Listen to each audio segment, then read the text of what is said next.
Em, bueno, personalmente estoy trabajando casi desde toda la vida en lo artístico, en el borde, en un lugar que la mexicana Ileana Diegues Caballero le llama zona liminal. Yo traje el librito que se llama Escenarios Liminales, eh, Escenarios Liminales, Teatralidades, Performance y Política. Lo escribe la mexicana Ileana Diegues Caballero. Casualmente está ahora, creo que el lunes que viene empieza un seminario. Yo no lo puedo hacer, no me dan los horarios. Y me parece muy interesante, digamos, cómo ella cuenta en este pequeño libro toda la historia del arte que va por los bordes, que va en los lugares intersticiales, que nace de las crisis y que tiene que ver con una estetización de la política o con una politización del arte, digamos, está como en ese borde. Este tipo de arte a veces logra encontrar métodos autogestivos de generar dinero y a veces no, a veces es pura militancia. Sin embargo, cuando yo creo que una vez que uno entra por ese camino, no lo deja más hasta que se muere, porque es parte de la vida, digamos. Es una necesidad casi biológica poder hacer esta acción, esta actividad, esta cosa colectiva como una manera de estar, de ser en el mundo. Bueno, en ese sentido, yo por momentitos, desde la danza, dirigiendo algunas obras, llegué a tener acceso como al circuito de la danza, al Festival de Danza de la Ciudad de Buenos Aires, al Festival Nuevas Tendencias, que no significa en absoluto que vivíamos de eso, porque ganás un festival y son 3.000 pesos, repartí 300 pesos para el músico, para el iluminador, para vos, para los bailarines, ya fue. Entonces, creo que son pocas las personas que pueden vivir del arte. La mayoría de los artistas, según mi visión, viven de la docencia artística, más que de lo que producen artísticamente. Todavía sigue siendo reducido, por eso creo que hay que pelear mucho por políticas culturales realmente profundas, donde se abra el juego y se abra el dinero para la gente que labura artísticamente. Yo tuve una experiencia de tener un grupo del 2007 al 2009, habíamos conseguido el Centro Cultural Sábato en la UBA, que es un salón divino dentro de Ciencias Económicas, y bueno, me lo dieron, yo les hablé ahí para que a cambio de hacer performance en el patio de la facultad, en realidad estaba buscando un lugar donde poder trabajar. Y hicimos un grupo que éramos como 20, eran unos entre 10 y 12 performers, había sociólogos, había artistas plásticos, músicos, y durante los 3 años pedimos 6 subsidios y no me dieron ninguno. Hasta que dije, bueno, basta, colgamos. Tampoco encontramos la forma de sobrevivirnos a nosotros mismos inventando algo. O sea, también yo creo que se puede encontrar la manera de dar clases o hacer algo para que esa investigación, que nunca iba a ser un producto artístico, porque la verdad que no era un producto artístico, era una investigación, era una experimentación. Salíamos a la calle con el entre a ver qué le pasaba a la gente con nuestra presencia haciendo determinadas series que nosotros armábamos en la sala.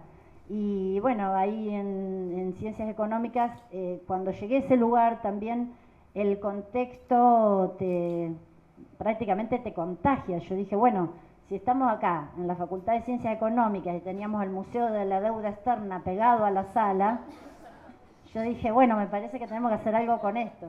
Entonces, bueno, lo primero que hicimos como grupo fue, bueno, primero hicimos como una convocatoria sin saber muy bien qué era lo que íbamos a hacer, pero ya hicimos la convocatoria. Y bueno, se tomó gente y lo primero que hicimos fue una visita guiada por el Museo de la Deuda Externa, y a partir de todo lo que fuimos percibiendo en ese Museo de la Deuda Externa, donde se veía cómo habían saqueado el país una y otra vez, bueno, había por ejemplo un pedazo de puerta de banco abollada por la gente del 2001, esto fue en el 2007, digamos, ya era como un museo porque ya eso había pasado en el 2001. Y entonces, bueno, tomamos cosas que vimos ahí físicas, o sea, yo extraigo de lo que veo o de lo que leo pautas físicas para poder ser llevadas al cuerpo. Y bueno, a partir de esas pautas físicas que entre todos fuimos anotando, empezamos a trabajar y fueron saliendo series coreográficas que estaban muy cargadas, como dice Eugenio Barba, como de materia densa, en el sentido que había mucha información en nuestros cuerpos, pero no era literal, eran series o partituras de movimiento, si le queremos llamar, pero tenían tanta potencia por la cantidad de información que había en nuestros cuerpos que a la gente le impactaban desde el punto de vista energético, desde el punto de vista kinético, y evidentemente había algunas cosas simbólicas o signos que se podían leer. De todas maneras, cuando salíamos a la calle nos pasaba que alguien veía una macumba, otro venían y se acercaban a mí porque veían que yo estaba ahí con los bolsos cuidando, además de ir viendo todo y bueno, dirigiendo un poco la movida, entonces me venían y me hablaban a mí. Entonces, por ejemplo, en el puente de la Facultad de Abogacía, vino una señora y me agradeció muchísimo que hayamos hecho una performance para protestar por el alzamiento de la cárcel de Santiago del Estero. Yo no estaba ni enterada. Pero ella leyó por la forma en que estaban los cuerpos, por cómo caían, leyó eso y me vino a saludar y a decir: nadie habla de ese tema y ustedes hablan. Yo no sabía cómo explicarle que no estaba enterada de la noticia, pero lo interesante es que ella leyó eso. Después, bueno, pasaban, en general los estudiantes de la Facultad de Abogacía pasaban rapidito por el costadito, o sea, no se querían hacer mucho cargo de los cuerpos. Por eso era más que nada una investigación que nosotros hacíamos para ver qué pasaba con la gente, más que nada. Esa era, y bueno, por eso teníamos también sociólogos. A todo esto, bueno, nos enteramos, nos invitaron de otro colectivo de performance, pero que eran todos sociólogos, que se llama Sociología Contraataca. Todo esto lo pueden buscar ya, está en YouTube, en todos lados. Sociología Contraataca, entre los cuales estaba Lucas Rubinich, que era el decano de la Facultad de Sociología, que es un tipazo, y bueno, nos hicimos amigos y empezamos a trabajar juntos, y de repente había una lucha en Sociología Contraataca y nosotros íbamos con el ENTRE a participar de esa lucha, y a su vez ellos venían, o estuvimos en la noche de los museos juntos. Bueno, eso es lo que... No quiero yo copar el micrófono, por ahora cuento esa partecita y paso. Bueno, en ese sentido, bueno, el ENTRE fue como... si bien fue como mi primera experiencia dirigiendo grupos artísticos de performance, yo quiero decir que hay una gran historia en Latinoamérica, que en este librito se ve bastante, de lo que es la performance en arte y política, y donde muchos grupos estaban haciendo performance sin llamarse a sí mismos performance, como fueron los scratches de hijos, como lo son las mismas madres de Plaza de Mayo. O sea, para mí, personalmente, las madres de Plaza de Mayo son la performance más impresionante que existió en la historia del mundo, porque personas que, especialmente mujeres, que pueden girar durante 40 años, se van muriendo y siguen girando, y con ese girar todos los días a la misma hora, llueva, truene, producen lo que produjeron. Hoy yo creo que no sabríamos nada de lo que habría pasado con los desaparecidos si no fuera por las madres de Plaza de Mayo. Más allá o más acá de la postura que yo pueda tener con respecto a a lo que está pasando ahora en Madres, más allá, estoy rescatando la performance. Fue tan impresionante que dejó, no, o sea, era una cosita que empezó con circulen, que la cana les dijo circulen, y ellas en vez de circular y irse, circularon, y ese círculo, durante muchos años, empezó a producir un mega conocimiento de lo que pasaba en la Argentina y en Latinoamérica, y el mundo lo llegó a conocer. Eso me parece impresionante, ese es como el sumum de la performance, porque es una performance duracional, tiene lo simbólico que son los pañuelos, tiene la resistencia, lo tiene todo esa performance. Bueno, así como esa, también estuvieron los scratches de hijos, estuvo el GAC, que vos lo nombraste, un colectivo de 6 o 7 chicas básicamente, había algún varón también que es el grupo de arte callejero, por lo general venían de la plástica, pero empezaron a poner el cuerpo. Yo creo que el Entre puede haber marcado grupos, pero ya en el 2007 estoy hablando de que veníamos más de la danza y del teatro, digamos. Y bueno, se conformó con alumnos del IUNA, con alumnos de distintos lugares. Y bueno, y a partir de ahí, después cuando el Entre cayó, yo estuve así como muy bajoneada porque no sabía por dónde canalizar todo este impulso y me di cuenta que había hecho síntesis y de alguna manera pegando el chiflido la gente se concentraba. Yo ya tenía pensada, ya no era todo un proceso, pero ya tenía pensada la performance claramente. En 2 horas se comunicaba a 50 personas lo que tenían que hacer, les pedía que vengan vestidas de negro, con una cuchara y alguna cosa más, y por ahí yo compraba silbatos, no sé. Y bueno, hicimos ahí en el centro, en la Facultad de Ciencias Económicas, por los 200 años del Bicentenario, hicimos una performance de 12 minutos con 50 personas que no la habían ensayado nunca, y que en 2 horas se explicó claramente qué es lo que tenían que hacer y salió muy bien. O sea, todos quedamos asombrados, yo sobre todo, porque realmente era como largarse a la pileta, un riesgo total, sin conocer a la gente, sin haber ensayado, sin tener un proceso, pero bueno, se bajó claramente lo que había que hacer, la gente lo entendió claramente, eran cosas simples, pero que sinérgicamente se potenciaban. Por ejemplo, hablábamos del hambre golpeando con las cucharas en ritmo de candombe en una fuente que está en el centro del patio Uriburu. Así se hablaba del hambre, no es literal, pero para nosotros tenía sentido.